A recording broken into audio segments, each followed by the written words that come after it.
Burma, known as Myanmar in the West since 1989, continues to be a geographical enigma.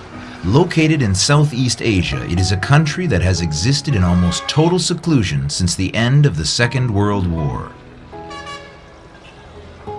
However, there is much more to Burma than what is actually known. Burma is made up of enchanting places that are difficult to describe. Examples are the bright pagoda of Shwedagon, situated in the center of the capital, Rangoon.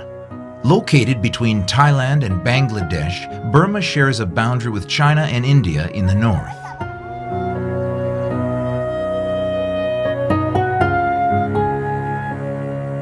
Large rivers and extensive fertile plains divide the center of the country. The major part of the agricultural land is located in the lowlands bordering the river Irrawaddy. The river, an important means of transportation, practically divides the country in half. It begins in the mountainous regions of the north and ends in the vast delta of the Gulf of Martaban, covering a distance of 2,000 kilometers.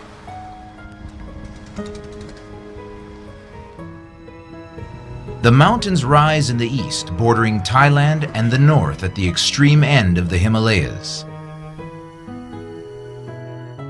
The navigable rivers permit the construction of irrigation systems which consequently enrich agriculture. Rice is the major produce that sustains the population.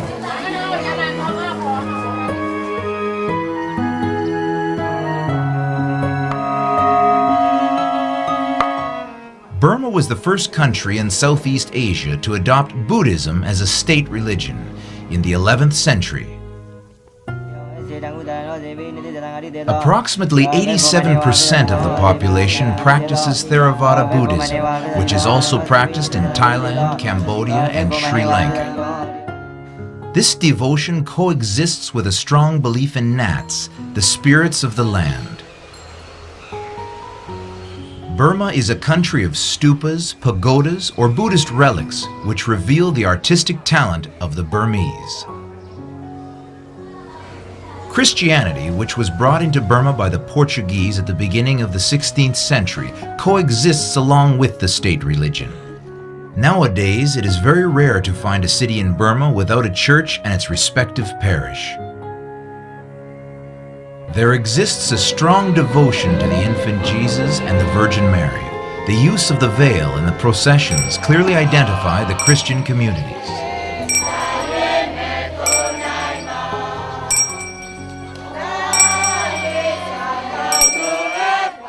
Burmese Buddhism has elements and ceremonies from Brahmin Hinduism, present in the cosmology and the Nats pantheon. The Indian communities that were brought in by the British during the 19th century continue to practice their beliefs. Islam, that was diffused in Southeast Asia by the Arab merchants and the Gujaratis, continues to exist. The Chinese dominate the economy of the country. They manage the most prosperous businesses.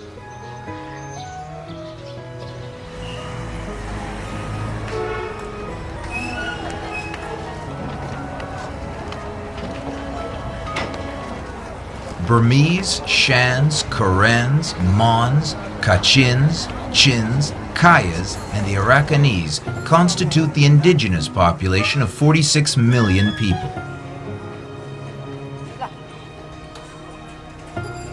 We are essentially talking about a rural population that inhabit the countryside and live from it. Within the minorities, we find the Bayingyis, descendants of the Portuguese that are Burmese citizens like the rest, but remain Catholic. They can be found throughout the country, especially in 13 villages situated 100 kilometers from the northern capital, Mandalay.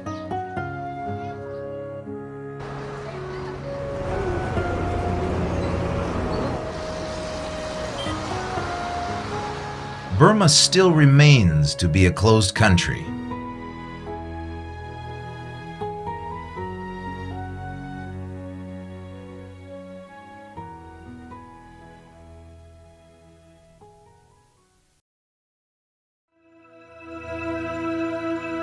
With well-defined boundaries but weakened by depopulation, plague, and a lack of resources, Portugal reinforced its maritime fate from the 14th century.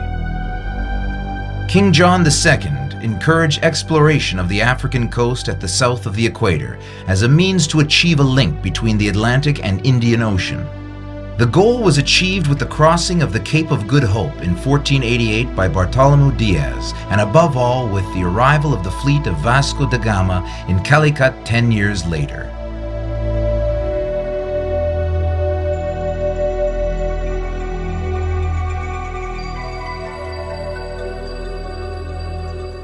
The voyage of Vasco da Gama established a regular maritime link between the West and the East. Thus, a new era in world relations was established.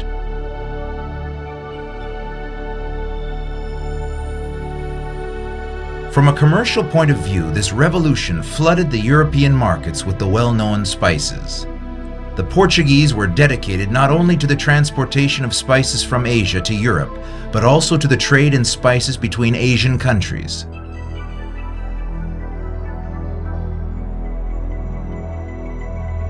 The entire Portuguese maritime network was managed from Goa, which was not only a cosmopolitan mercantile center, but also the center of the evangelization in Asia. The key player in the Portuguese commercial empire in Asia was Afonso de Albuquerque, who conquered Goa, Malacca, and Hormuz.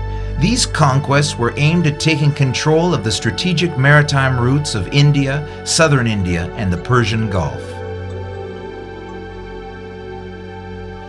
The strategic location of Malacca between India and the Pacific Oceans permitted the control of the maritime routes, replacing the Muslims as merchants in the local trade.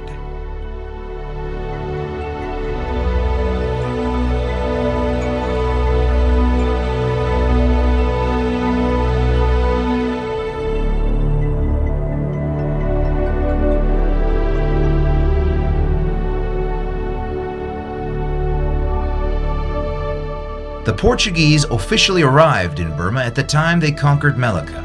The country was then a principality of Toungoo, along with Ava, Pegu, and Arakan, important kingdoms in the region, which were totally divided.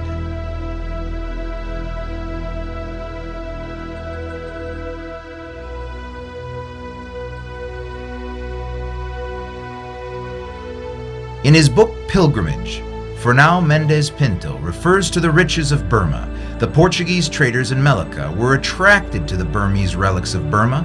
They came in search of the well-known wood, cereals, and precious stones.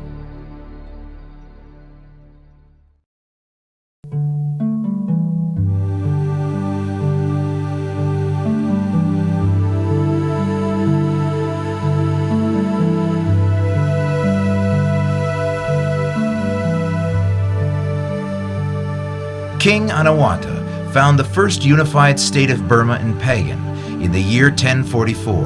Writings of Burmese history commence around this time.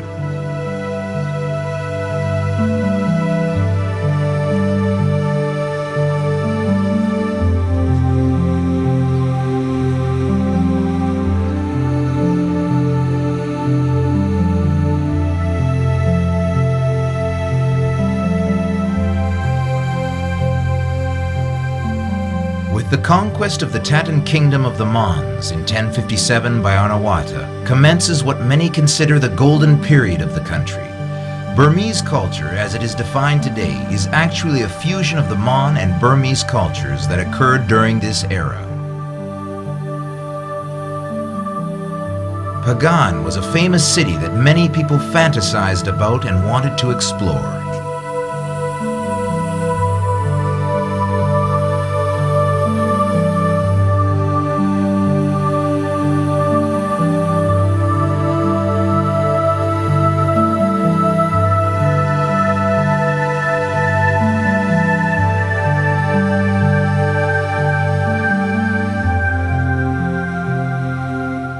In 1287, the Mongol Kublai Khan accelerated the decline of the city when he began looting Pagan, which at that time had 13,000 pagodas.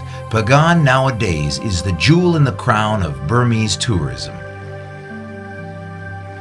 King Anawata is also responsible for installing Theravada Buddhism as a state religion, and also for establishing the Burmese alphabet. The Pagan kings were zealous protectors of Buddhism, which survived the fall of Pagan and other empires. The widespread adoption of Buddhism in all of Burma, although high, did not replace the pre-Buddhist practices of worshipping the Nats. It is common to find religious spaces dedicated to these spirits under the huge and old banyan trees. It was in the shade of one that the Lord Buddha was enlightened.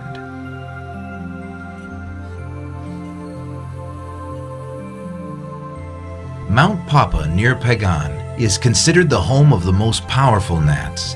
At its peak, monasteries built by kings symbolize the adaptation of the state religion to the Nats.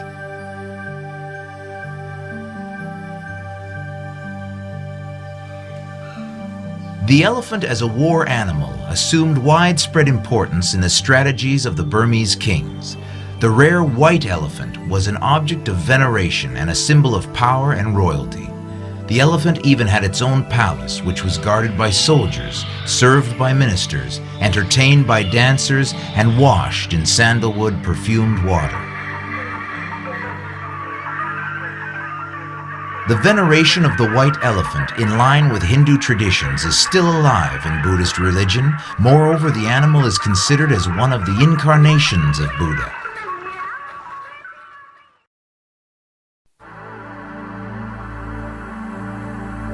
Portuguese interest was above all commercial. They therefore established themselves on the coast, such as Martaban, a point of entry and exit for merchandise that circulated in the Siloam Valley.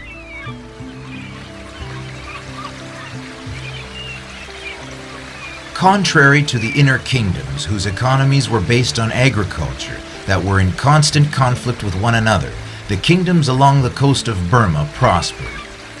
At the beginning of the 15th century, Arakan on the east coast and Pegu, the capital of the Mons kingdom, flourished.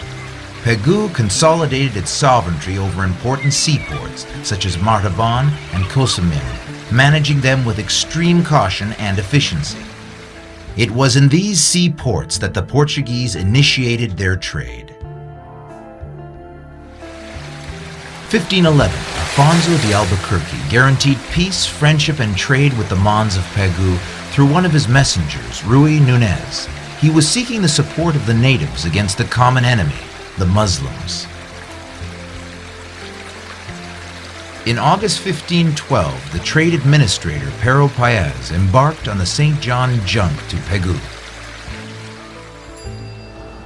Martaban, formerly a part of the Mon state, nowadays consists of a couple of small houses and streets, with very little business activity. The poverty here reflects the general state of the country. The railroad as well as the main road meet their end in Martaban.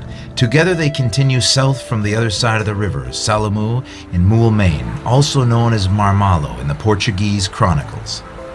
Commerce here took place on land, where there existed underground warehouses, which were a first step towards creation of a trading post. The improvised shipyards repaired all ships that were damaged in storms at sea.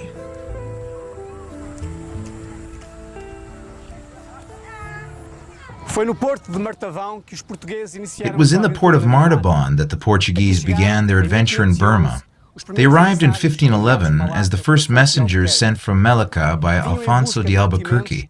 They came in search of food, such as rice, and also for boats that were being built here in large quantities. Among the various types of boats existed the junks, which were the base of Portuguese navigation in all the region. Following the mission of Piero Paez, the Portuguese state of India obtained permission to establish a permanent trading mission in Martaban. This trading mission supervised the supply of rice to Malacca. However, the Portuguese administrator of the trading post, Duarte Pessanha de Alencar, retreated riding on elephant back. The retreat was a result of misunderstandings between the local population and the Portuguese residents. These were the first demonstrations of power by Portuguese outcasts that used to trade by themselves and resisted monopolization by the Portuguese state of India.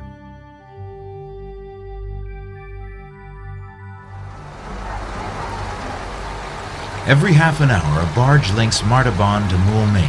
The trip lasts between 20 to 30 minutes. However, the duration depends on the strong currents that stretch from Syrian to Martaban, as already indicated in the 16th century navigation charts.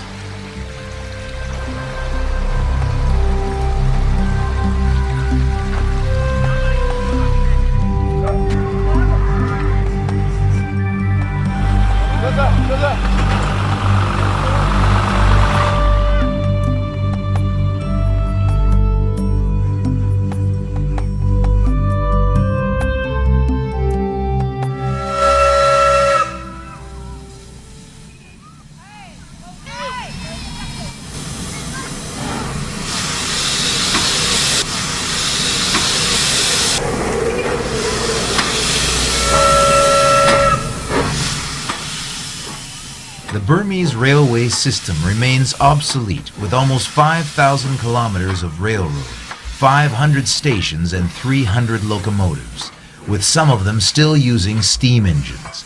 Passenger cars are normally overloaded.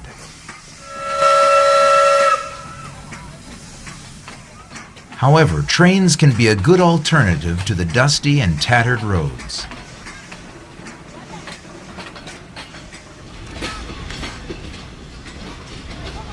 Formerly the horse, nowadays the locomotive, the rhythm has remained practically unaltered. The journey remains endless and schedules are rarely followed.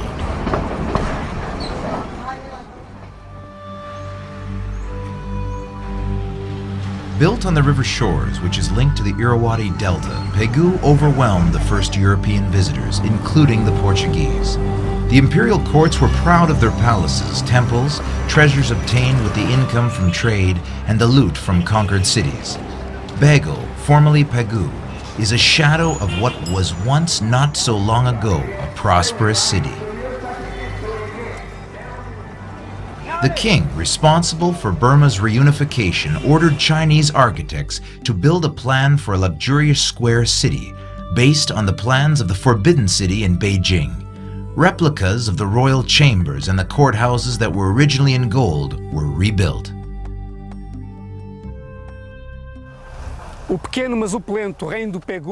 The small but prosperous Pegu kingdom soon attracted the Burmese greed. The Burmese were anxious to possess a maritime link that would allow them to benefit from the trade revenues in the Indian Ocean routes, which were on the rise. In 1538, the prosperous capital of the Mons was conquered and looted by Burmese forces. Pegu, once a small kingdom along the coast, was now transformed into a head of a vast empire. Although incorrectly, Pegu's name was applied not only to the city, the kingdoms, and the sub-kingdoms, but to all of unified Burma by the foreign visitors, including the Portuguese. Although Pegu was very effective at the administrative level, it lacked military power. Therefore, they enlisted the help of mercenaries in their armies, among which were the Portuguese, to resist the first Burmese attack. However, the conquest of Pegu could not be avoided. Pegu became the capital of the Mon Kingdom in 1740, but this did not last forever. Só em 1740 seria de novo capital dos Mon, mas não por muito tempo.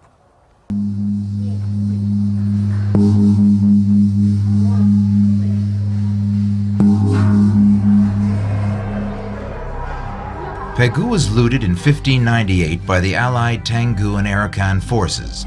This was a period of disintegration of the empire. The temples of today reflect the war episodes in a legendary way. The Hinthu Gonpaya Monastery illustrates the events relating to the founding of the city and the conflicts for control over the city by three forces: the Portuguese merchants that buried copper plates on an island located in the middle of a lake, followed by the Burmese that buried a basket of beans at the very same spot. Finally, the Mons that left iron tools at the same place. After mankind, two Hinthas, mythological birds, landed on the island, a symbol of celestial intervention that established peace and entrusted the city to the Mons.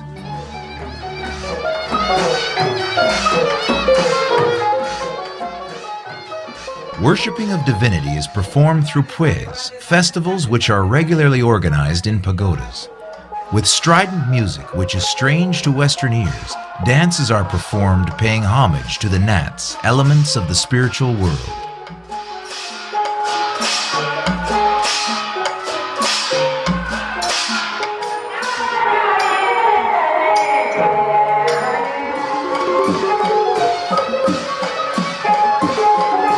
The Nat dance is gentle.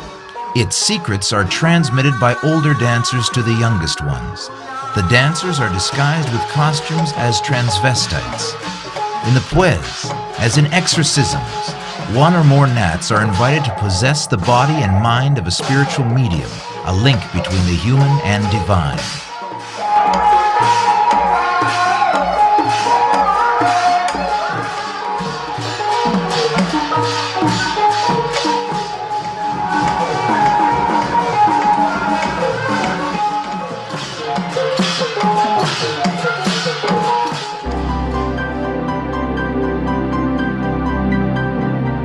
At the beginning of the 16th century, the Pegu kingdom stretched from the Negrais Cape to Tavai.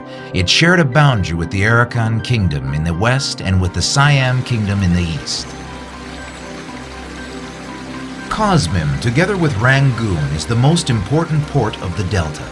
Up the river and starting from the Negrais Cape, which is still known by its Portuguese name, we arrive in Cosmim. Here we are in the middle of the delta with a boat for transportation. The river as a way of life. The population along the riverbanks live in huts standing on wooden stilts.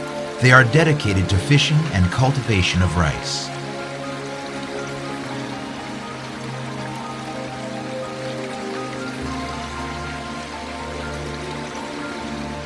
At the entrance of Cosmim, we are greeted by temples and the gracious movements of the East Asian gondoliers.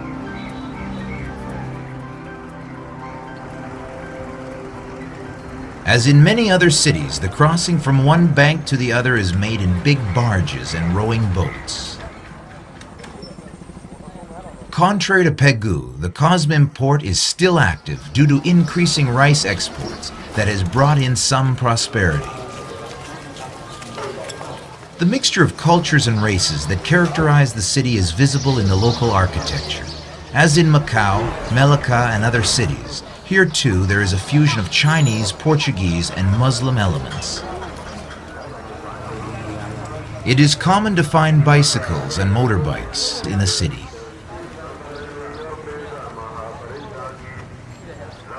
Strong and well-preserved trucks dating back to the Second World War are still driven on these roads and even on beaten tracks. The trucks transport consumer goods throughout the country. Burmese people prefer their traditional outfits to wearing Western-style clothing. The fabrics exported to Burma originate from Coromandel on the southeast coast of India. They are traded for food in Burma. In seaports such as Cosmim, many Portuguese renegades lived and traded freely. Although forbidden by the Portuguese state of India, they took part in the trade business. They were members of a shadow empire that would not hesitate to owe allegiance to the empire whenever it suited their interests.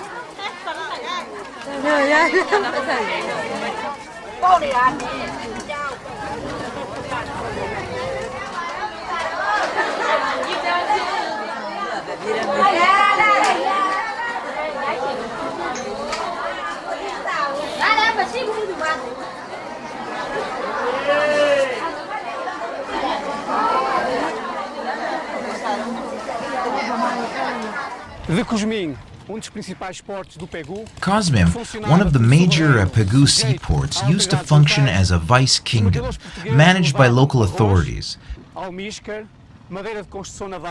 Portuguese merchants would take rice, wood to build ships, gold, rubies, other precious stones, and food. In exchange, they offered fabrics from the Coromandel coast and opium from Yemen.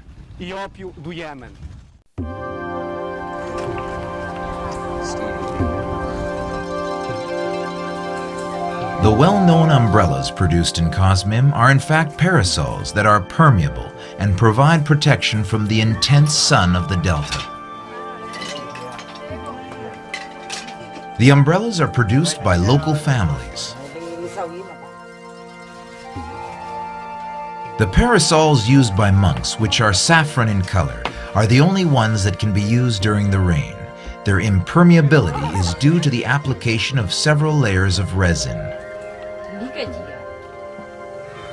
Parasols of different colors are produced in several shades. They are always colorful. Generally, they are plain or with simple geometric patterns. In addition to the national festivals celebrated throughout the country, Buddhist pagodas organize their own festivals. The majority are held during the full moon cycle, right after the rice harvest. It is a period that is favorable to the building of new temples.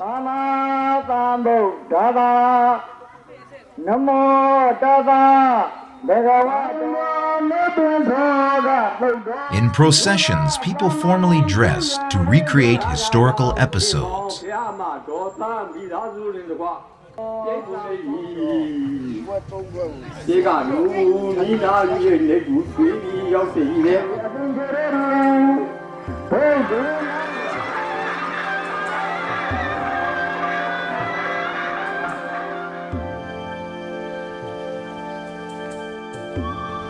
On his arrival in Cosmin, the writer and adventurer Fernão Mendes Pinto came across a small Catholic community which had resulted from interracial weddings involving Portuguese soldiers and merchants that had established themselves there.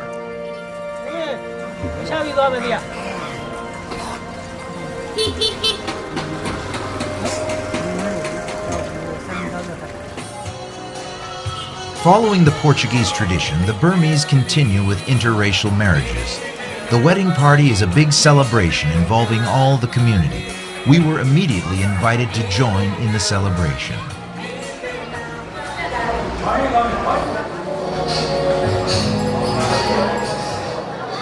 The menu has several elements that have been inherited from the Portuguese culinary delicacies. Sponge cake is famous all over Asia. There are daily trips from Cosmin to Rangoon. After reviewing the navigation routes of Goa and those from Cochin to Pegu in April and September, Gaspar Pereira dos Reis in 1634 wrote, "From the Cape of Negrais to Seram Harbor, there exist approximately 35 leagues.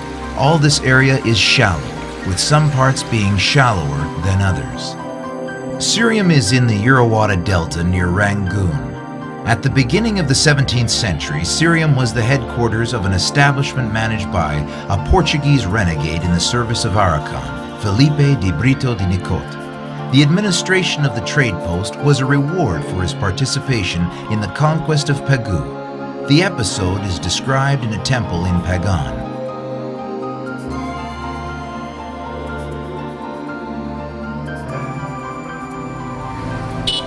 A discontented Brito transformed the trade post into a fortress. This act of rebellion against Arakan gave him control over the delta area. He also tried to possess Cosmin and Martaban. Brito populated empty lands by giving them to people with tax exemption. In October 1602, there were approximately 14,000 to 15,000 people under Portuguese protection in Syria.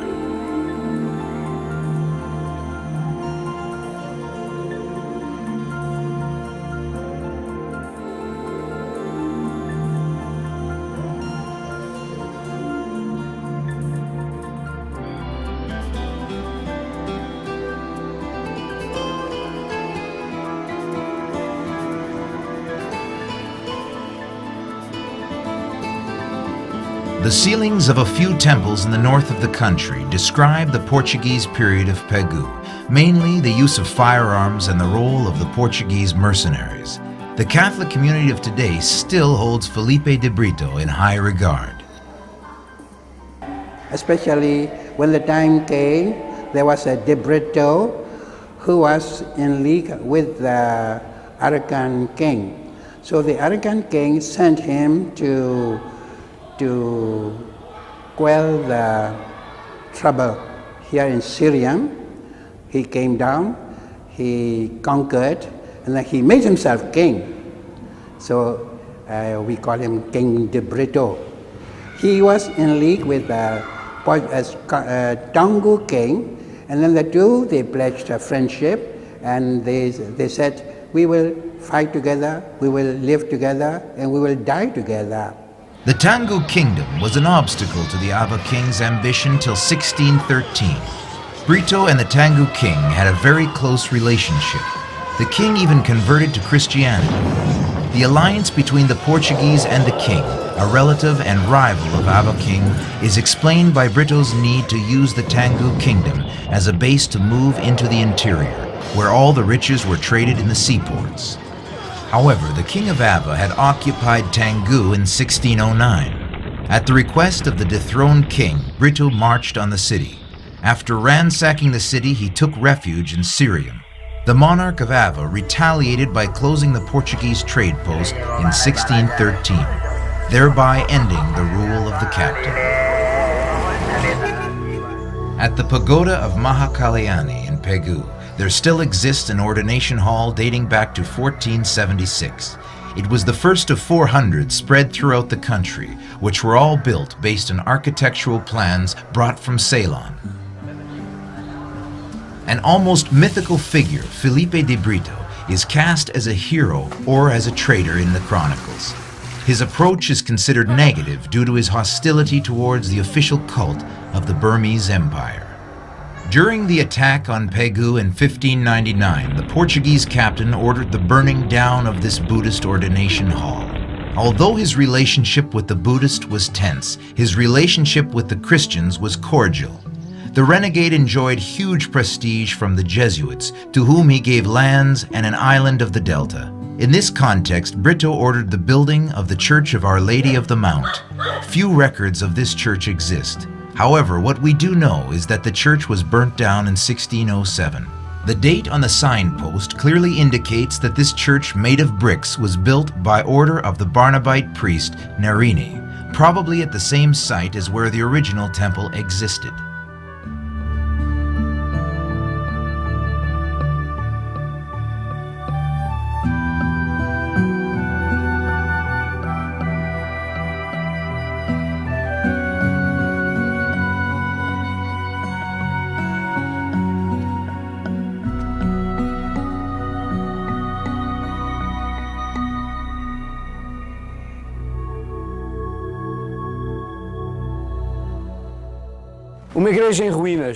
A church in ruins surrounded by dense vegetation and a tombstone is what is left of the Portuguese presence in Syria. Located on a settlement that grew around the fortress, the church, built by the order of the nobleman and adventurer Felipe de Brito de Nicot, dates back to the 17th century and was an excellent observation point.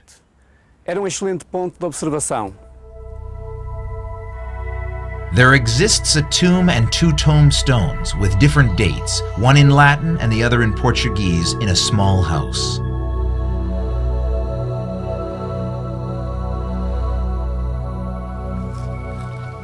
Other tombstones, originally from the Church of Syriam, are kept in a barrack surrounded by an iron fence, not so far away from Pegu. The tombstones are inscribed in Portuguese, Latin, and Armenian.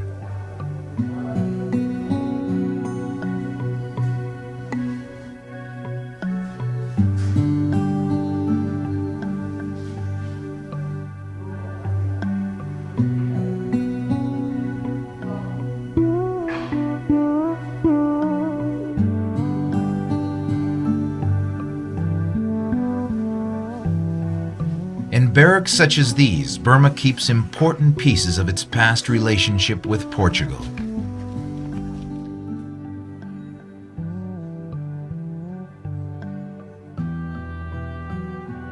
The place where Felipe de Brito was king and master nowadays houses the residences of the directors of the Myanmar National Petroleum Company. U Sen Tan, a mechanical engineer, showed us a little of the glory of the past in the form of ceramics, mud walls, bricks, some strange pillars. The site is in need of urgent investigation. There has never been any archaeological excavation on this site. The mausoleum of Nat Sing Naung, the brother-in-arms of Felipe de Brito, is not in better shape. Both died by order of the Avanese king, Anup Pet Leung, in 1613. Brito was impaled and Nat Sing Naung's chest was torn open. The king of Taungu, a man with great vision, was a soldier, sportsman, and a reputed poet. After the downfall of the nobleman, the management of the cult was handed over to Goan missionaries. They did not know Burmese and therefore preached in Portuguese patois. The St. Francis Xavier Church can be designated as the successor to the Church of Our Lady of the Mount. In Syrian, there are families that have names like De Cruz, De Souza, and Abrus, or Abrus, how do you pronounce? These names are still there. There is, for example, one mechanic here. He says his father is a Portuguese descendant who lives in a village near the pagoda.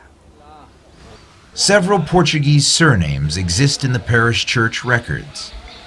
These names like this: Fernandez, Lobo, Sequeira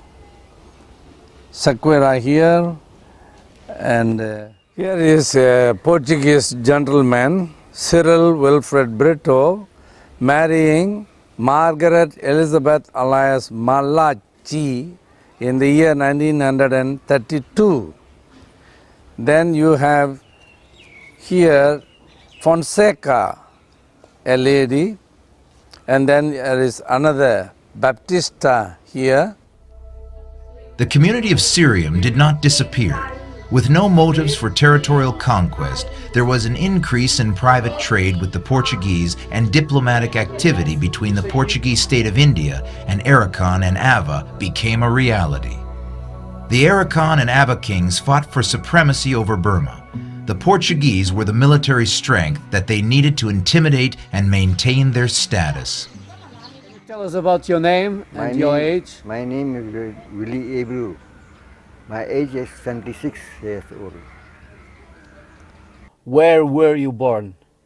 I was born in Burma, In Syriam? in Syria.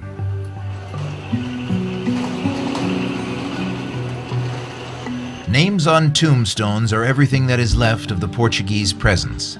In Rangoon, there's Cunha Street and the printing houses of De Rosario and De Silva. Priest Salgado, St. Anthony's Church, and Our Lady of Fatima Church. The families, Melo, Gomez, Ataída, Siqueira, Lobo, Baptista, Fonseca. There is even a political leader, David Abel.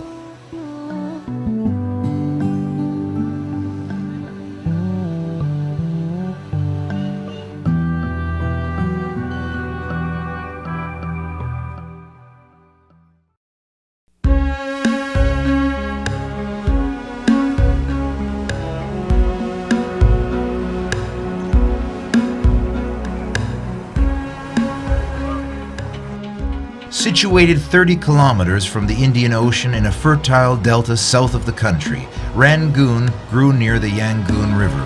The majority of 4 million inhabitants use the river to go to work.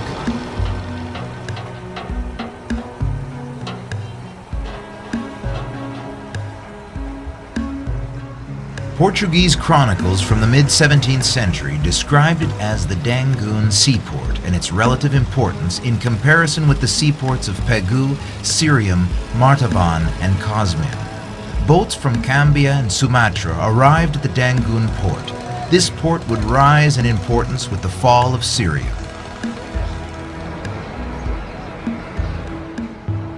Visitors to the city are greeted by trees and lots of shade. Rangoon is the last capital of Southeast Asia to retain a colonial atmosphere. How long will it be before it succumbs to the syndrome of the modern metropolis? there already exists intense traffic. Two-wheelers are even becoming practically extinct. Rangoon acquired capital status in 1885 with the conquest of Greater Burma by the British. The post office main building is one of the landmarks from the colonial past.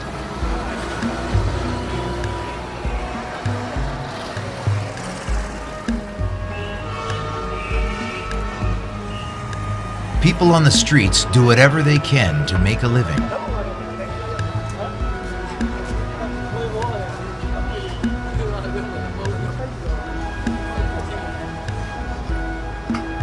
The Suli Pagoda is located exactly in the center of the city. It is a landmark from which all distances are measured. The ancient and modern coexist in Burma, which is full of surprises and contrasts. From the central station, a circular railway serves the surrounding areas, from downtown to the satellite villages, and then returning to the main station. It's a 3-hour trip which provides us with the pulse of the population of the capital and the surroundings.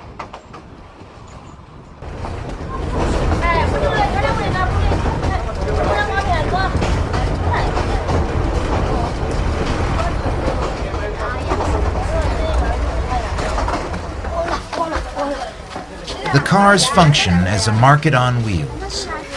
Here you can buy vegetables, fruits, traditional medicines, and a variety of handicrafts.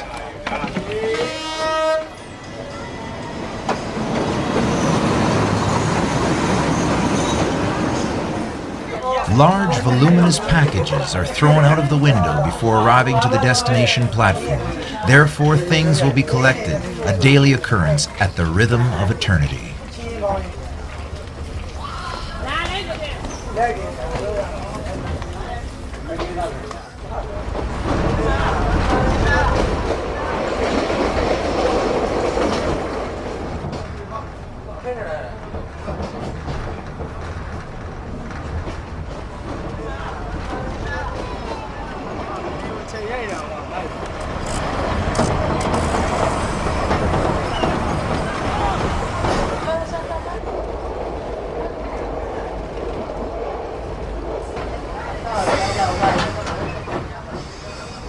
Almost unnoticed, like the crossing of two trains, here we are again at the central station of Rangoon.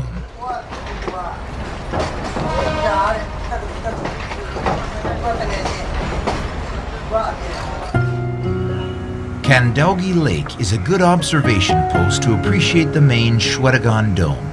In one of the sections of the Upghat Chapel floats, Buddhist divinity protecting mankind from situations of imminent danger.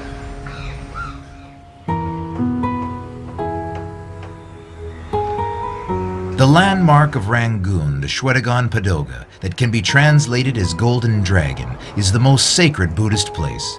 All Burmese mandatorily visit this place once in their lifetime. The pagoda was known by the Portuguese chroniclers as Nigam Varela, or Digao Varela. One of the most common rituals for those who visit the stupas is to pour water on the head of the image of Buddha, in the same precise place that corresponds to the astrological sign of the devotee. The Shwedagon Golden Dome, which is 98 meters tall, is believed by the population to have a legendary age of 2,500 years. However, archaeologists unanimously agree that it was built between the 6th and 10th centuries. It is common to find paintings that illustrate stories and express gratitude towards the Supreme.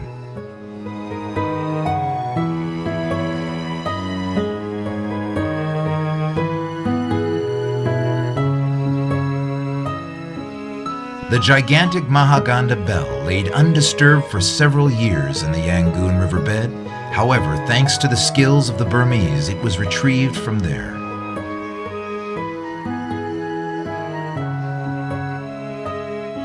The bell is believed to be cursed because the British that took it from the temple cast it into the river in 1827. Another bell, yet to be recovered, is the one taken by Felipe de Brito in 1612 from the same temple to produce cannons. It lies in a spot called the Three Rivers Junction.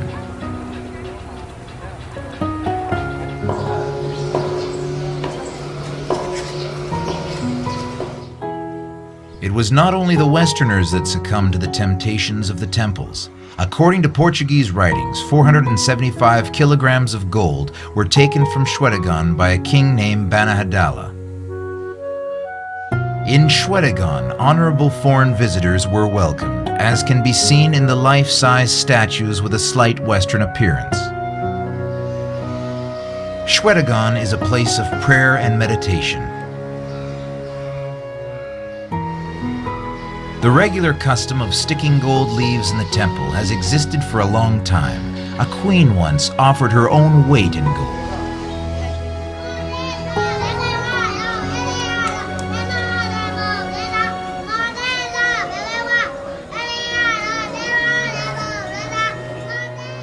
The splendor of Shwedagon is more evident at sunset. However, from sunrise till twilight, the affluence of the pilgrims is always constant.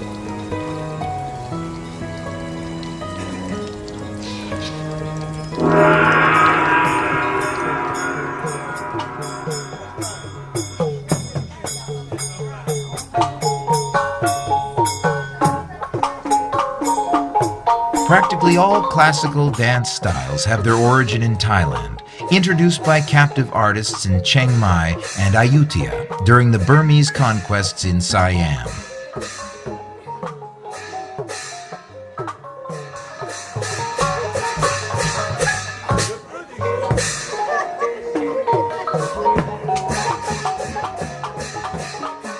Dances are performed by women or men dressed as women.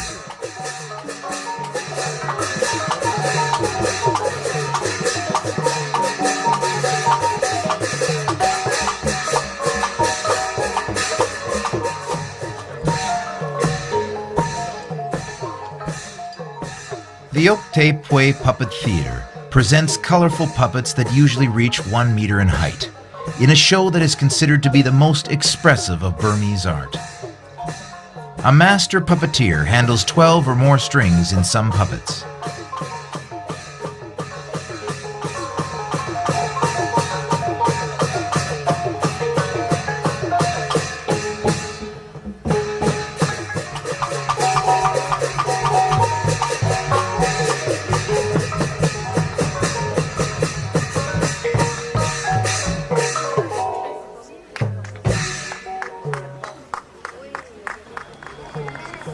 Associated with the festivities are the street hawkers. Eating in the streets on improvised tables is a well-rooted custom and a way of life for many families.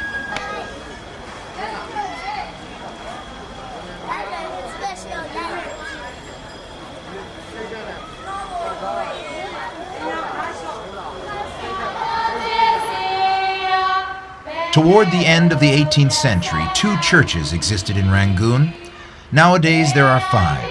In one of the churches, Our Lady of Fatima is venerated. The Pilgrim Virgin, Our Lady of Peace, visited Burma on 2 occasions. The most recent was in December 1999. A statue and a memorial tablet highlight this fact. Where the Catholics here in Myanmar, they are very devoted to Our Lady of Fatima, just as they are devoted to Our Lady of Lourdes, no? And in every Catholic family, you will always find a statue of Our Lady of Fatima. And every night they will say prayers and light candles. And whenever the feast day of Our Lady of Fatima comes, they all go to the parish church. It's a special day for them.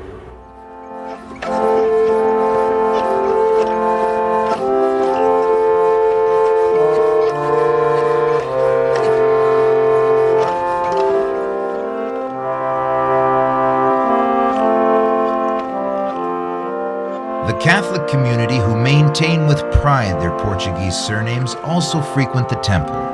The name Ambrosio de Rosario still lives on in the memories of the community. In 1806, he accompanied a missionary, San Germano, on a trip to Italy, stopping in Brazil and Lisbon. He would go on to become a prominent, well-known surgeon in Rome.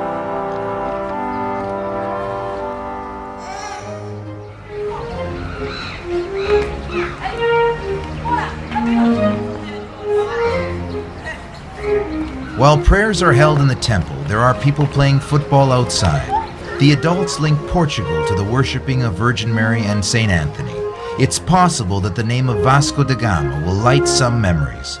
For children, Portugal is associated with football. Rui Costa and Luís Figo are two of the stars that are regularly mentioned in sports magazines and newspapers.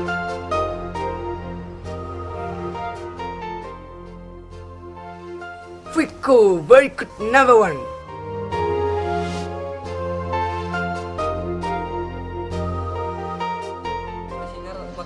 While they are awaiting official Portuguese language courses, which was a common practice until the end of the 19th century, there exist people that demonstrate what they know and what they have learned by themselves.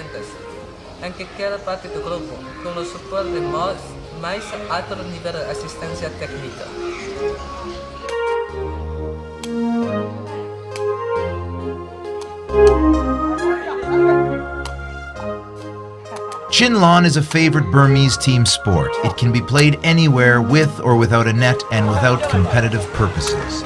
However, there are rules. The rattan cane ball with 12 centimeter diameter can be touched with all parts of the body except the hands.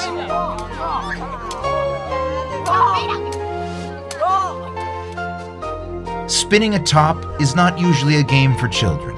However, here, it is popular among the Catholic children.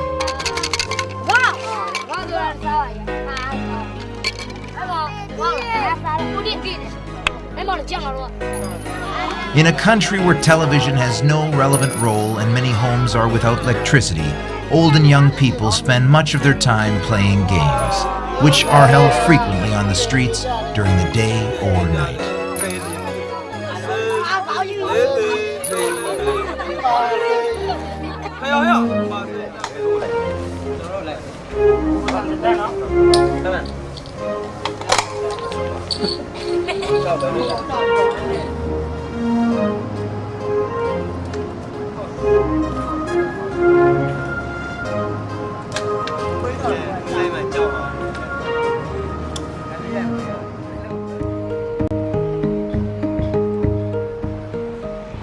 The seacoast of Rangoon has seen a lot of development. Investment has come in from Singapore, Hong Kong, Malaysia, and even Macau, and many others await new signs of liberalization by the government.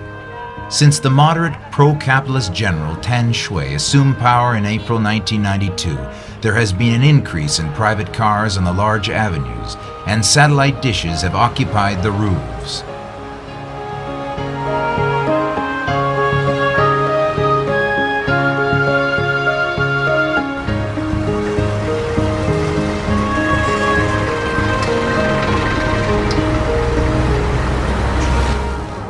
Despite modernization, expressions such as hurry, rush hour, no time do not appear to be a part of the local vocabulary. The frenzy of the capital Rangoon is far away from the other southeast capitals.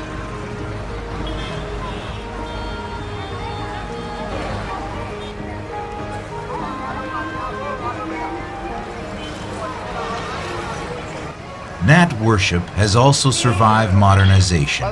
Before undertaking a trip, a driver visits the sanctuary of the protector spirit of the roads.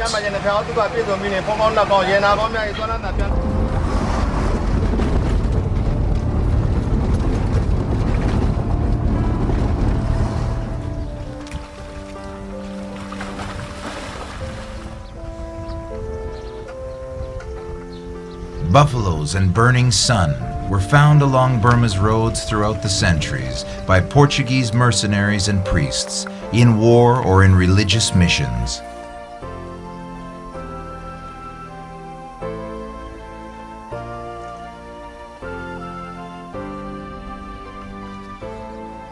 Heading north, a corridor of flat lands dominated by rice and sugarcane plantations.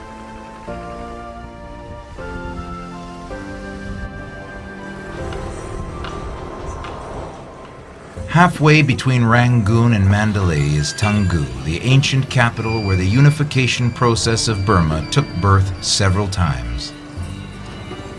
Taungoo is an important outlet for teak.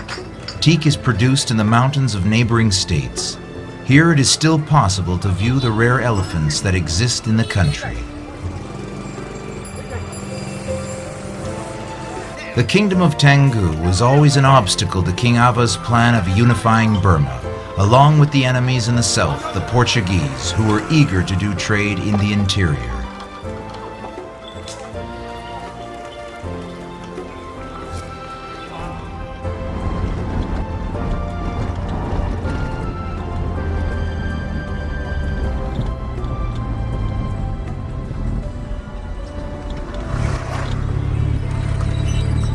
At the gates of Mandalay, the magnificent Quang Mu Dao Pagoda is one of the many wonders that await us in the north.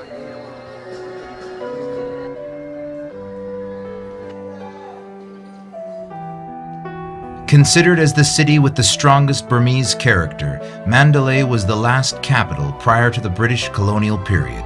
Nowadays, it is the second urban center of the country, an important cultural center and reputed religious place. The name of the city has its origins in the hills nearby, from where the visitor can have a sight of all three ancient capitals. Mandalay Fortress was in fact a palace. Much more than a simple royal chamber, it was a truly fortified city inside the city.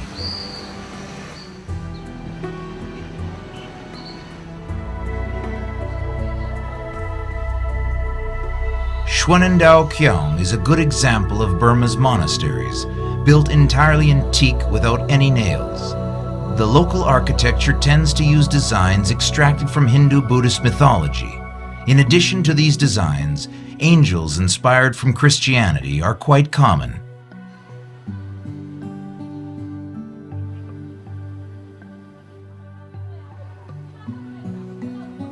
At one time, this building was part of the Imperial Palace. It was in this space where a monastery was dismantled and rebuilt in 1880. Angels inspired from Christianity, contrary to the Buddhist angels, have wings and are so common that we can see them in walls, borders of roofs, and the facades of numerous Buddhist temples. Descendants of Portuguese craftsmen conceived these angels.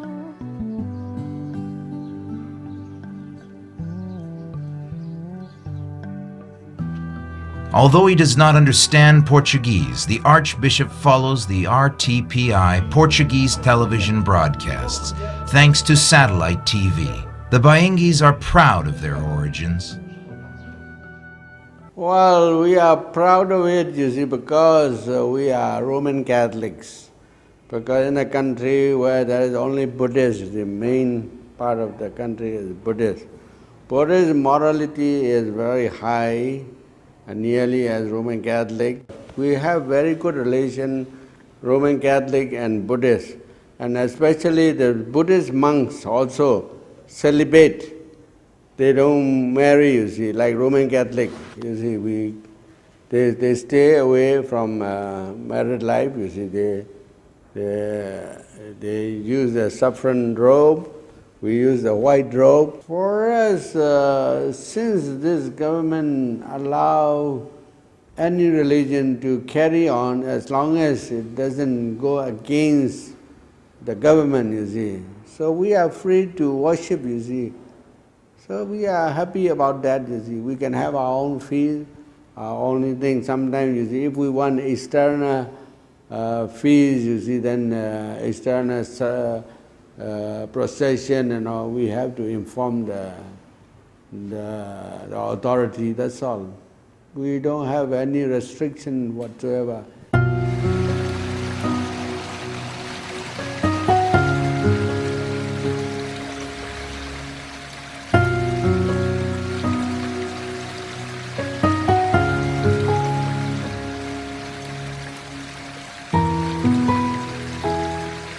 There exist 8,000 navigable rivers in Burma. A boat trip from Mandalay to Ava allows us to appreciate two ancient capitals. On the right, hills covered with golden stupas announce Sagaing. On the left, Amarapura, the center of the empire for short periods of time. Linking both is a bridge dating back to 1934, which was until not so long ago the only one that crossed the Irrawaddy.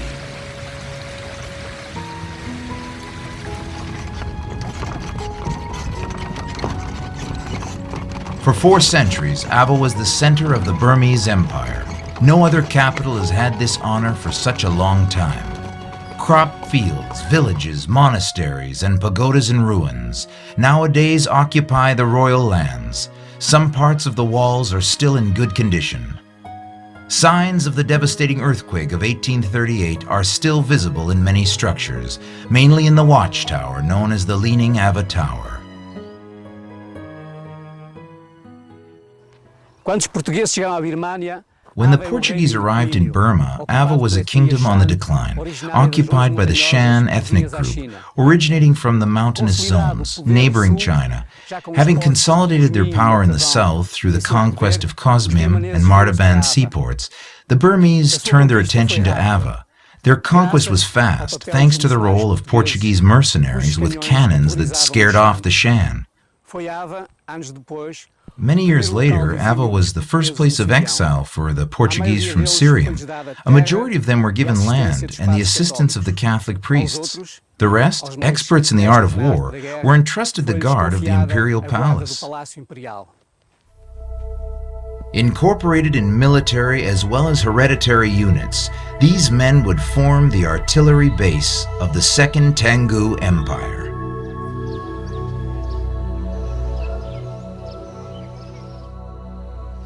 The arched ceiling of the Kwaktalgi Pagoda is guarded by winged angels made of plaster, detailed and colorful designs that seem to reflect the Portuguese presence in these places. There are descriptions that document the presence of the Portuguese shipowner Simão de Vargas, personal friend of the monarch, and Antonio Camarata, who was the chief of the royal guard in the royal courts of Ava.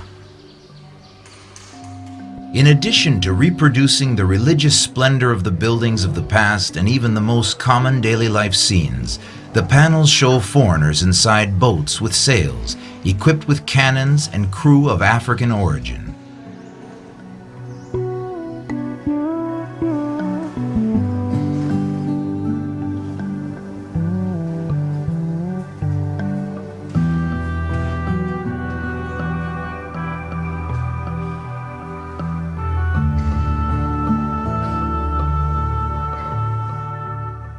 Other illustrations represent native boats, sacred and non-religious buildings, real and imaginary animals, and with the presence of winged angels with Western appearance. To prevent the spread of Christianity, the Kowloon Min King kept the most skillful in the art of war and exiled the rest to Prainma village. From this place they were sent to Mu Valley, between the Chin, Win, and Mu rivers, where they founded 8 villages. The Portuguese chronicles reported, "They were captives of the king and were installed in villages or spread throughout the kingdom. As captives, they were not allowed to leave the country."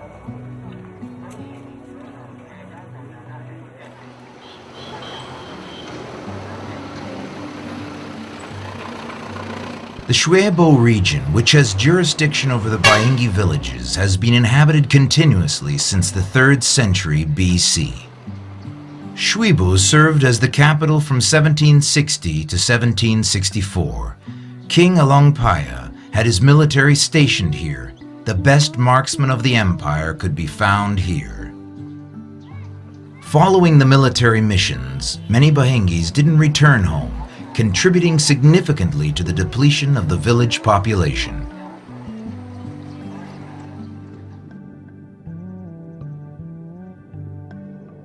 We are in Mongla, the oldest Bayingyi village, a lupin, peanuts, and broad bean production center. Here we can find people who search the river waters for gold, and those who bury the dead in Catholic graveyards and sing carols during Christmas.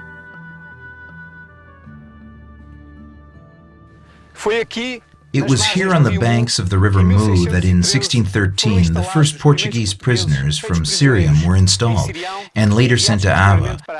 The more than 700-kilometer path was covered by foot by followers of Felipe de Brito that totaled a few thousand.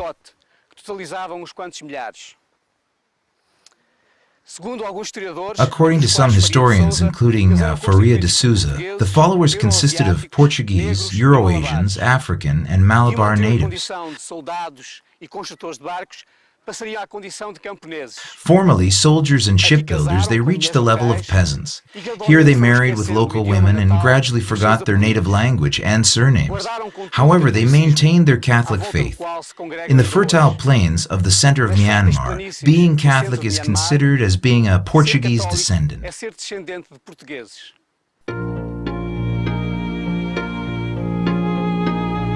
As soon as they arrived, the exiled people cultivated the fields with those products that were familiar to them in Portugal, such as corn, broad bean, sorghum, and cabbages. In terms of the food, the villages were immediately self-sufficient. Nowadays, just as in the past, food comes from what is grown in the fields and what is fished from the river. Separated by rows of big trees, there exists the coconut trees and palm trees, from which is extracted the most popular alcoholic drink among the Bayengyis. These people are distinguished from the other Burmese by their predisposition to drink and good humor.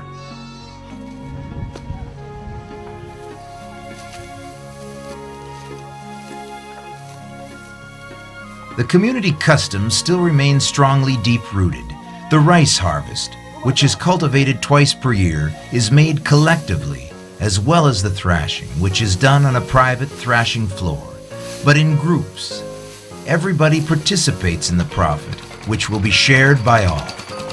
Therefore, the village, faithful to that spirit of solidarity, will take care of the needy, avoiding the formation of social barriers.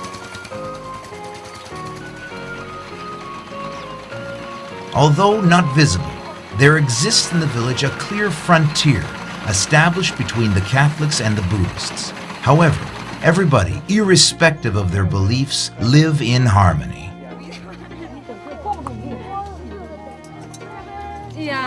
Although collectively, tasks are divided. The production of cigars, for example, is exclusively managed by 3 families that supply the village and the neighboring villages. The raw material also cultivated in the region is dried previously in the proper place.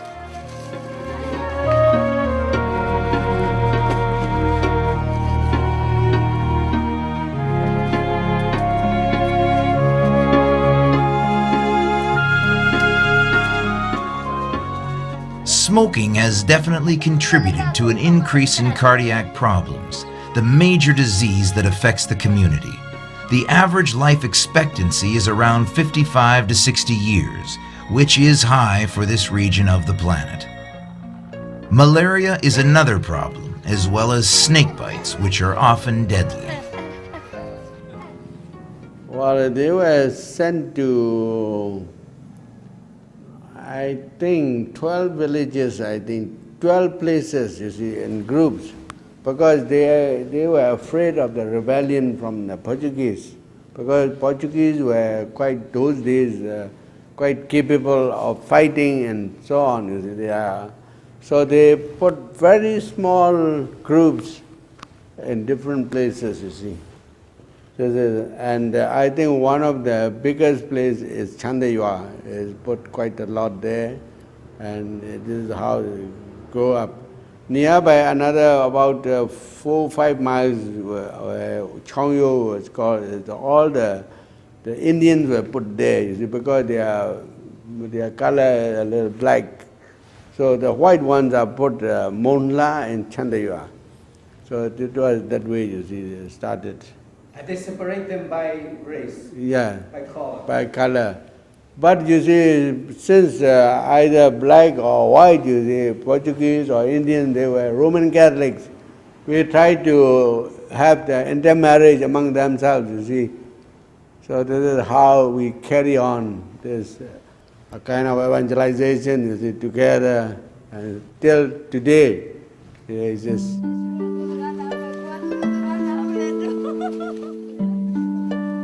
Despite Goa's constant appeals, towards the end of the 17th century, Portuguese missionaries did not go into the interior and limited their activity to Syriam and Rangoon. The Italian Barnabites substituted them. In 1770, they established the first school and seminary in Munla.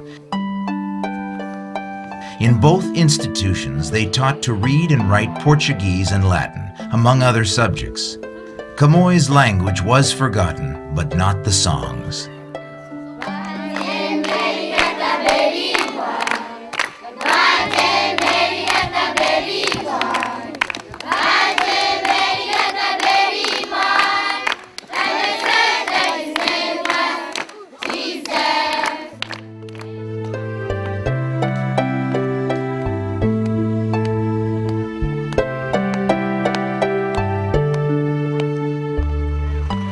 There were times when Bayingyi villages were practically deserted due to the successive rebellions that marked Burma's history.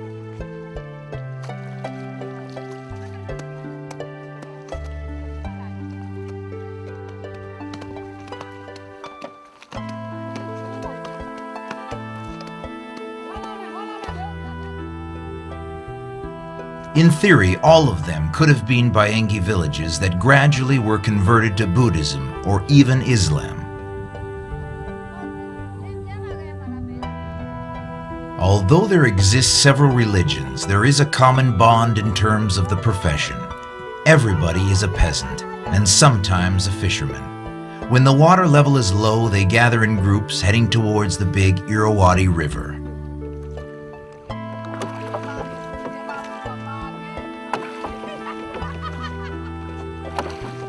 Maygun village is totally submerged due to the construction of a dam in the Mu River. Only the church, isolated on an artificial island, survived. The Shwibu priest continues to celebrate Mass here every Sunday. He arrives by boat, accompanied by 100 followers.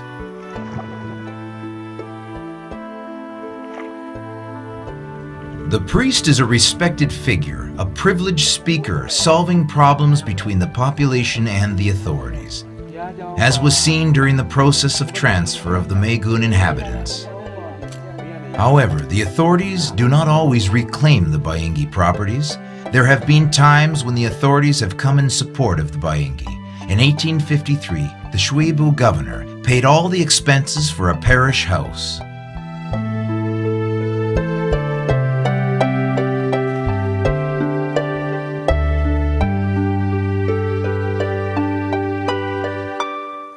With the help of a car battery, hymns are rehearsed with the accompaniment of an organ for the procession in honor of the Virgin that is held annually.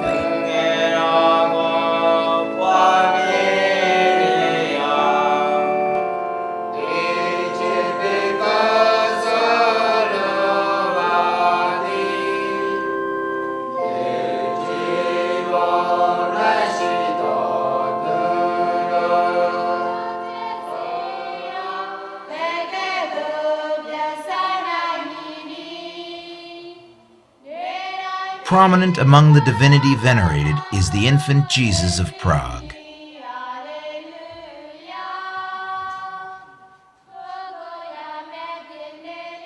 In a new village, approximately 100 meters from the previous, they have begun planting trees. The inhabitants have fixed crosses at the entrance doors of their homes, a clear sign of their identity.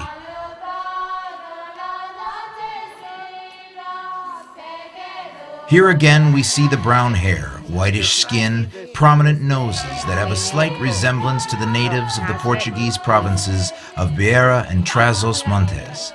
Everyone in the village is related. All are brothers, uncles, and nephews of someone. The relationship between the Portuguese and their Burmese wives and the inevitable integration into the local society has resulted in the fading away of the Portuguese language.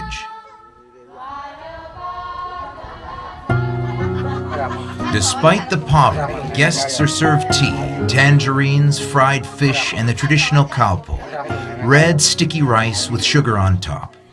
The Burmese version of the Portuguese Christmas, rabanadas. There are also honey buns at a Burmese table, signs of Mediterranean cuisine. The Tanaka bush grows in the center of the country. Its thin husk is mashed in a stone with some water and is used as a cream. Spread on the face and other parts of the body, it has a dual purpose, to beautify and protect from the harshness of the sun. Some women cover all their body with Tanaka before going to bed.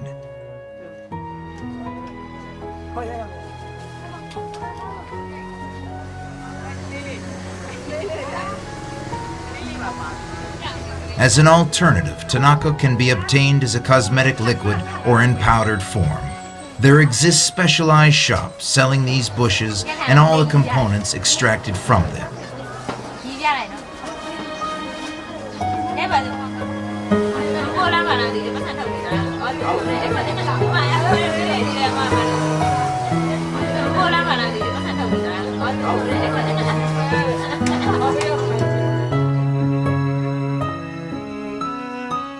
Founded in 1637, Chantaya was the residence of several prestigious missionaries. Their names are engraved in the marble tablet near Our Lady of Ascension Church. The villages were abandoned by the Portuguese ecclesiastical patronage for several years, and thereafter they were entrusted to the Barnabite missionaries, who had failed in China and had moved to the southeast. In sharp contrast to the seaport of Malacca, the poverty prevailing in the community and the lack of preachers led the city into progressive decline. The Burmese culture absorbed them completely, leaving them only with the cult of the saints.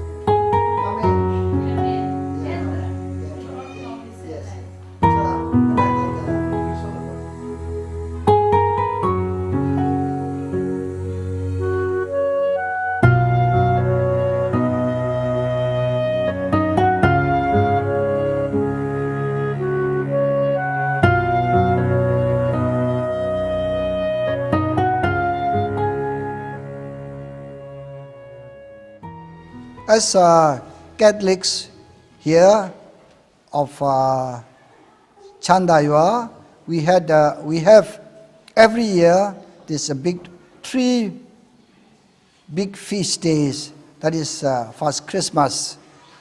People from afar also came. The villagers who were walking outside the village came for this feast, and especially Easter. Easter also they came back to celebrate Easter celebration, and the last one is most important is church feast.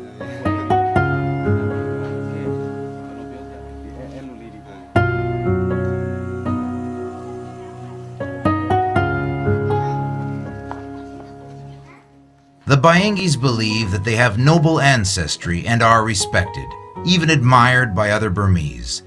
They have a reputation for being brave, happy, and above average education levels. And has been their tradition, they still continue to mix.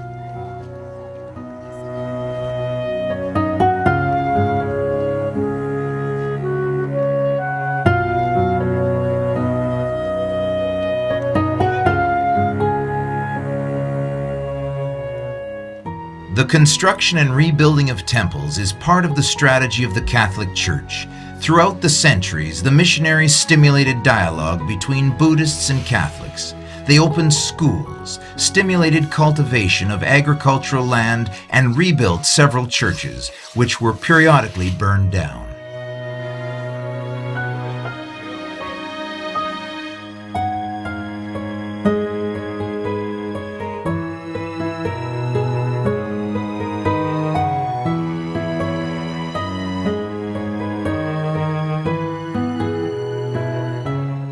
The lepet, a delicious delicacy composed of a mix of tea leaves with lentils, sesame, and toasted peanuts, accompanies all meals and is a sign of peacemaking and sealing of agreements. Moniwa is one of the biggest supply centers for agricultural products such as vegetables and palm tree syrup. In addition to warehouses, Moniwa has cotton, flour, sugarcane, dough, and vegetable oil factories. An important Catholic center, the Bayingyi's presence dates back to the 17th century, after King Ava sent them here to work in the copper mines.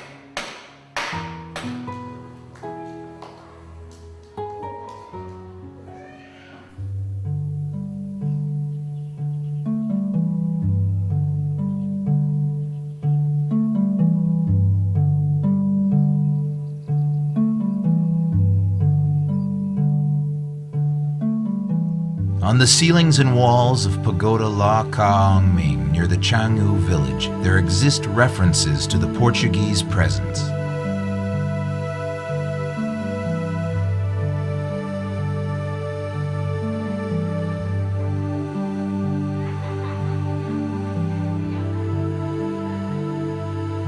Anyone born in the country was the property of the king, as well as all refugees, castaways, prisoners of war, and even those that accidentally came here. Anyone who got married in the country would be forced to stay. They would be killed if they ever tried to abandon the country.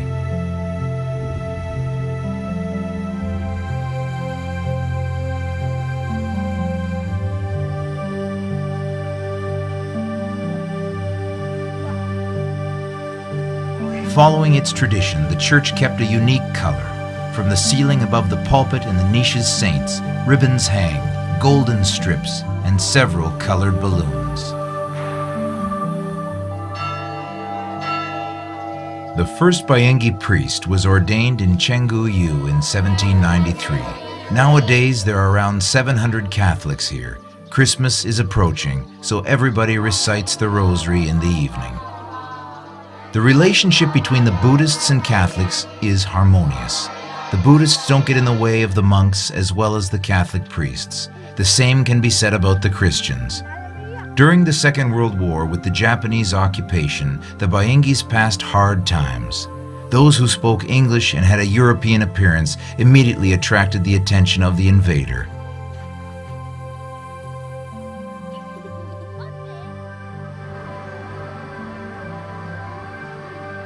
There is another Bayingyi village, 16 kilometers from Chenggu-yo.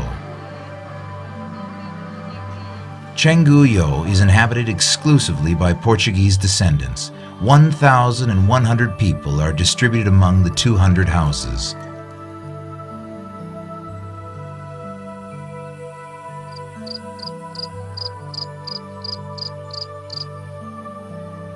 At dawn, work begins. Like the animals, peasants wake up early.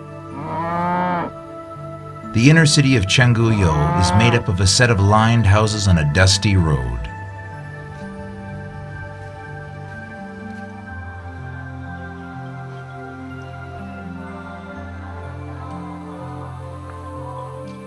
The threshing floor and the houses are cleaned every day. On Christmas Eve, this is done more often.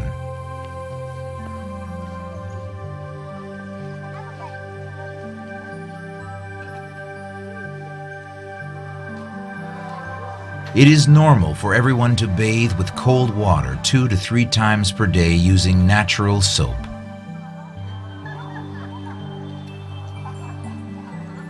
The Bayingyi families have strong religious roots. Contrary to other Burmese, the Bayengyis have 2 names, one Buddhist and another Christian.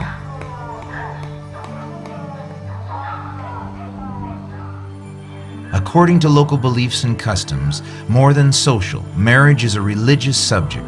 Males are allowed to get married when they're 16 years old, while the girls get married when they're 14. Seldom has a Bayingyi married a person from a different religion, and when that happens, the outsider converts to Catholicism, never the opposite.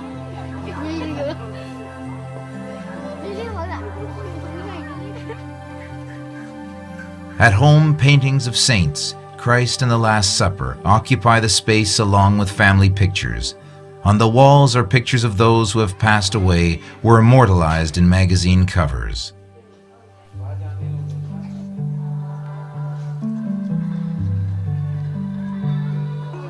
Pigs, cows, and chickens are raised. However, the buffalo is the most important animal, in life as the driving power and in death as a meat supplier.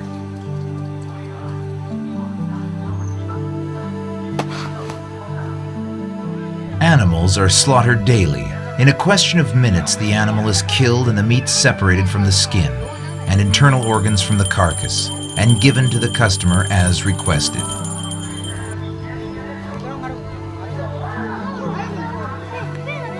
Not so long ago, the Buddhist community strictly practiced vegetarianism.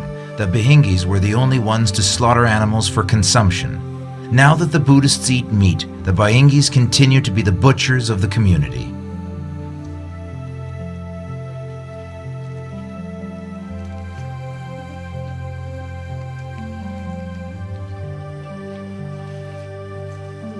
Like in some Portuguese villages, sausages of meat are made in these villages.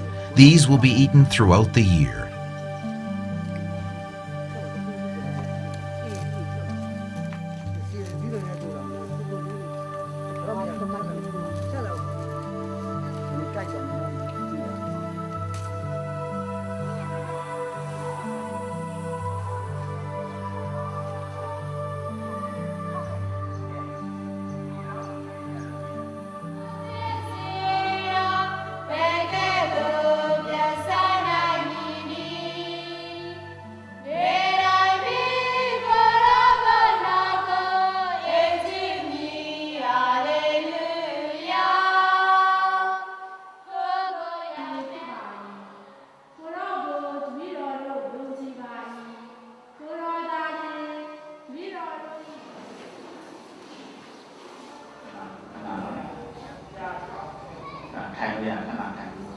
Mass is the ideal occasion of meeting for the people of this village and the neighboring villages. During the feast of the village saints, everyone returns to the ancestral house for celebration, meeting family and making new friends.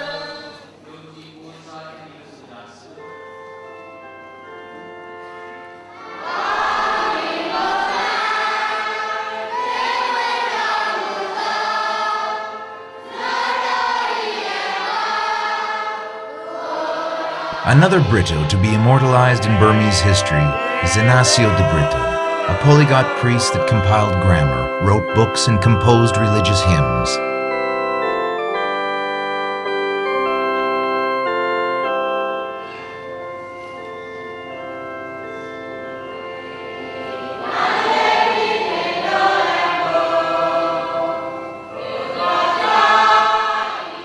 The priest was, and is still, the gathering element of the Bayingyi communities.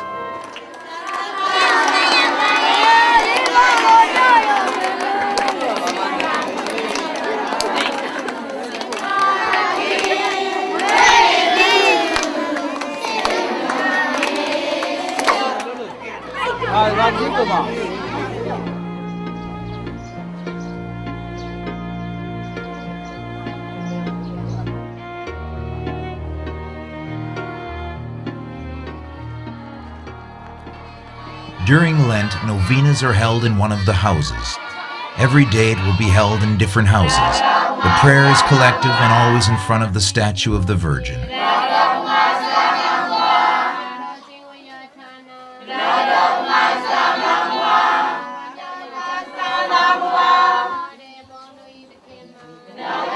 The oldest people of the village tell stories about those that have left or passed away. This form of oral transfer of knowledge will pass from generation to generation. As Christmas is approaching, the younger ones are given more attention.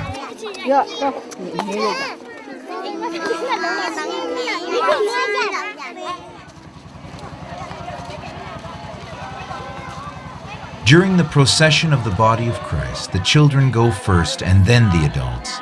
Every family has someone participating in the event, normally children and women.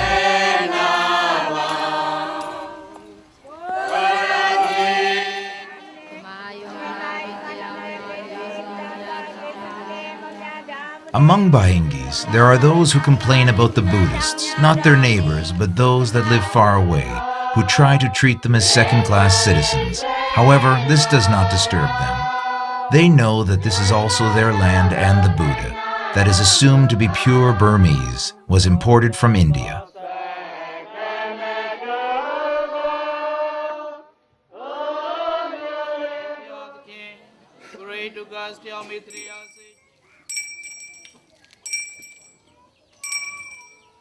A small altar was built in the courtyards and is lit up with candles and perfumed with incense and flowers. Following the prayers in the first house, the devotees proceed to the next and successively to the rest, until all of them are blessed.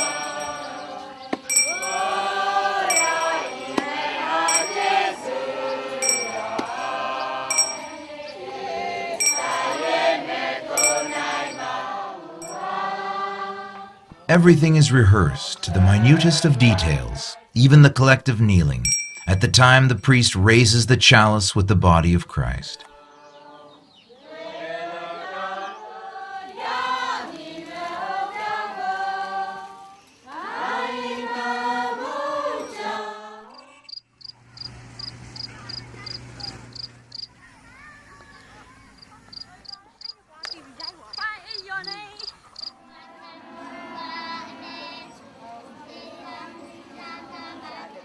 As night falls, candles are lit.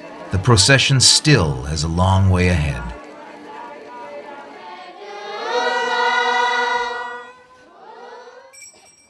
Priest Azamulti wrote on July 26, 1788, "All of my Christians speak Portuguese.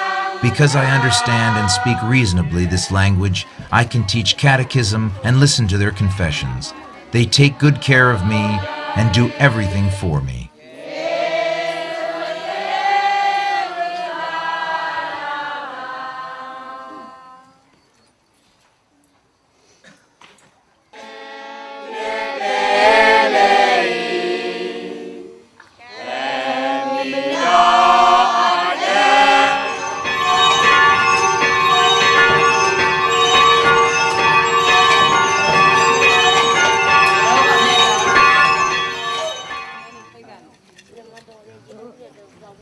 Similar to what occurs in the Portuguese villages, during this period the pig that was fattened throughout the year is killed and cut into pieces.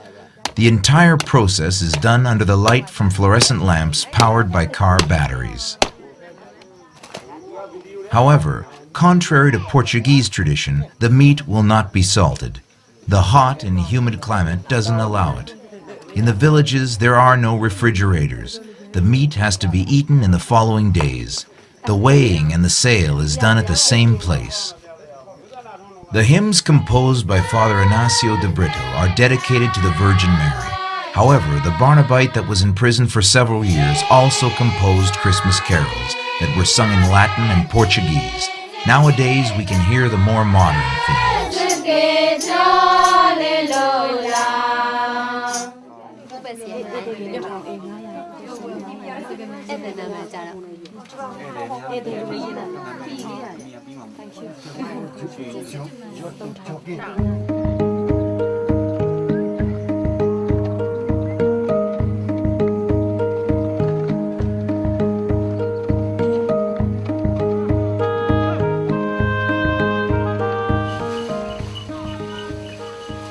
Christmas Eve would be just like any other day if it wasn't for the songs played during this time.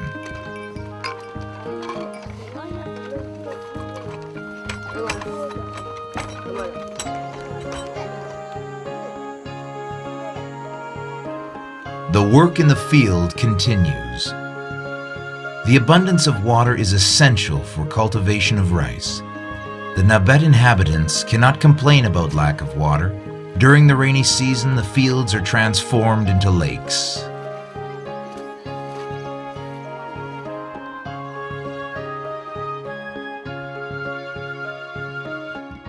Relatives from neighboring villages arrive in ox carts to jointly celebrate the festivities. The villagers go to the fields with a small hoe and a snack. There are several tasks to be done before the celebration. Rivers are a part of the landscape. They take care of daily hygiene, washing of clothes, and amusement. The Bayingyis also display their beliefs with tattoos. Some details remind us of Portugal, the maize fields and the church tower that stands out from the trees.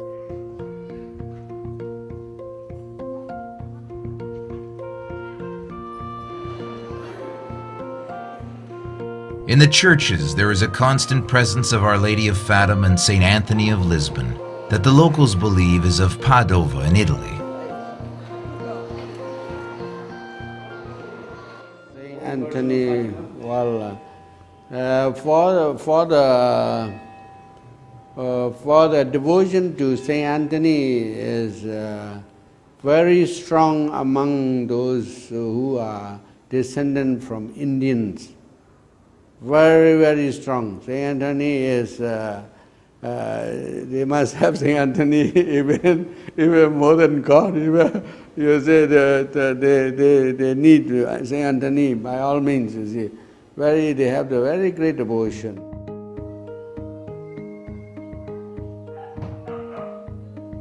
The baptism records from the parish, those that were kept, date back to 1901.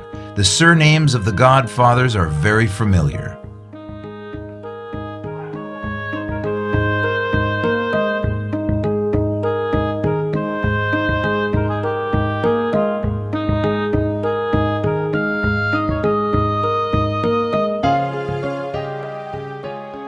The names are also similar to the Portuguese ones.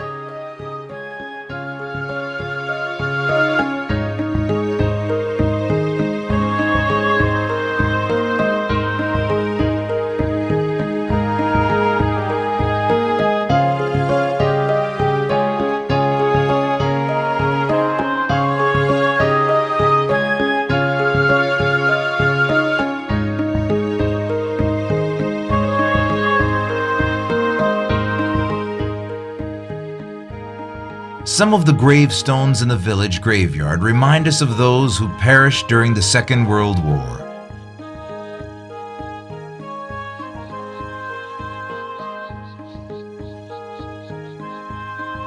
The cultivated fields that separate Nabet from the Buddhist village were once battlefields. In 1945, the Japanese cavalry ransacked the village and raped the women. During the process, several Bahingyis, after being forced to dig their own graves, were executed.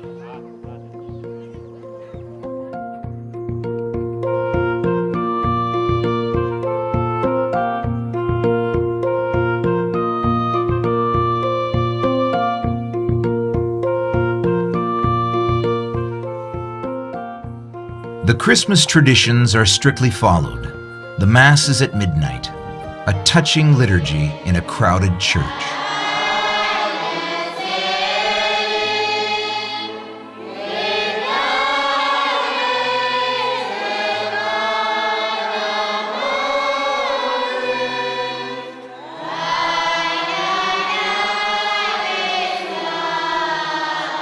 At the end, barefoot, the devotees kiss the statue of the infant Jesus, the main figure in the scene of the birth of Christ. The following morning there is another Mass, and once again the pilgrimage to the nativity scene.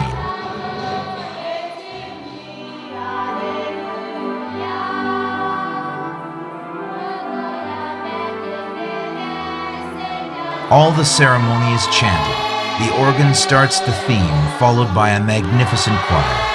The unison of voices is impressive.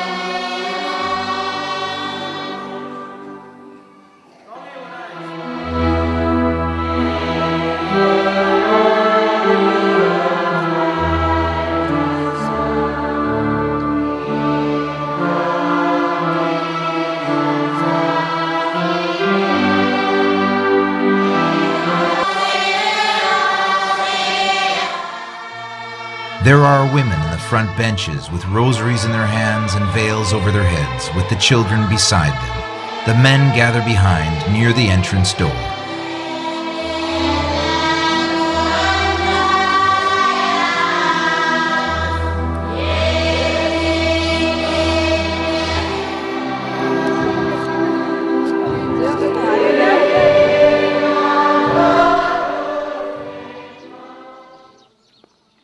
Although Bayengyis don't believe in spirits, several traditional Burmese elements penetrated into the cult.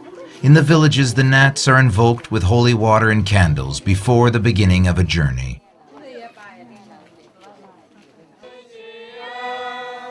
If this journey happens on Christmas Day, it has a double meaning. In the community history, there are cases in which Catholic priests became Nats after their death.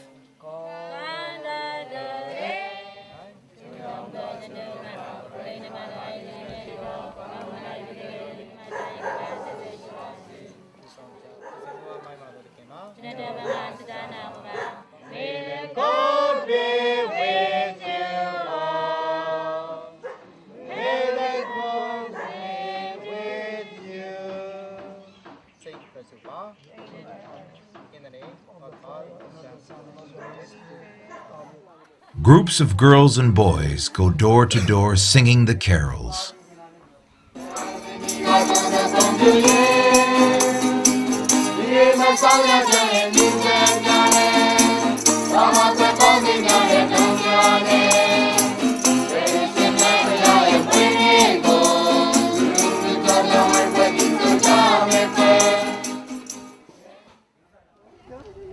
There are visits to several houses. In the previous evening, there was a similar session.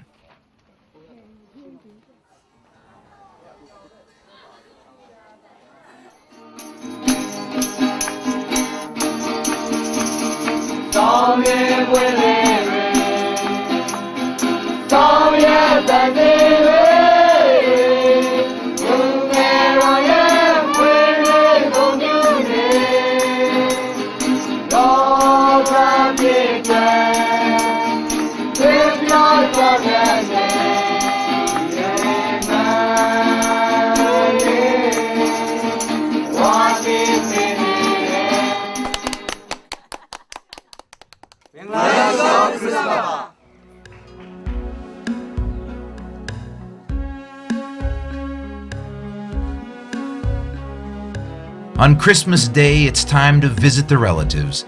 eat what is left from the previous night, and drink ginger and palm tree wine. On the table, sticky rice, bean, wafers, sweet sorghum, fried banana and tea.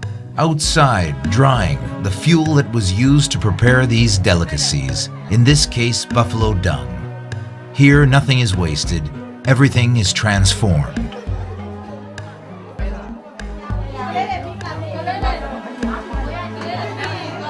Once again, we are invited. In all the houses, we have things to eat and drink. There are no fortunes to be found here.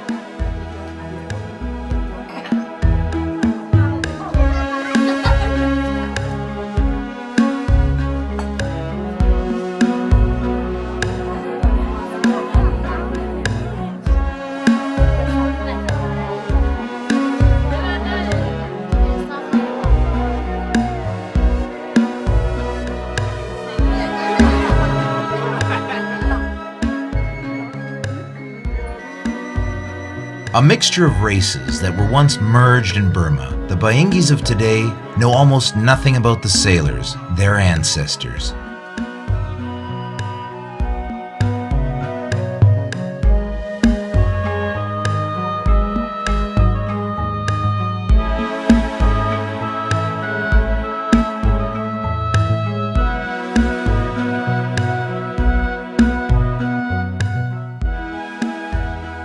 Immortal City, Amarapura, translated from Burmese as ancient capital. There is nothing better to represent that immortality than the U-10 Bridge. 1.5 kilometers in length and made of teak, it is more than 2 centuries old. A harmonious coexistence between the Bayengyis and their Buddhist neighbors was always a reality. Never has religion been a motive for social conflicts. The explanation is simple. By nature, the Buddhists are tolerant. The chronicler, Lopes de Castanejera, noted, "There are more calm and tolerant than any other race. They are honest and interested in our customs and eat what we eat."